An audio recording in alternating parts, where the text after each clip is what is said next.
Sa balita sa inampang, sulod na sa unang Women Tennis Association 500 final ang Filipina tennis star nga si Alex Yala matapos ginluto sa straight sets si four-time Grand Slam champion Naomi Osaka sa score nga 6-4, 6-2 sa semifinals sa Sandizi Open.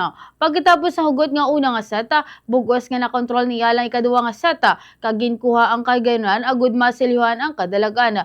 Iniman ang labing una nga tour level hardcourt final ni Yala kag ikaduha nga Women's Tennis Tour o kuna Women's Tennis Association Tour Finals nga mas mataas ang sa Women's Tennis Association 125 pagkatapos nga runner-up nga pagtapos sa Eastbourne Open sa nagligad nga tuig.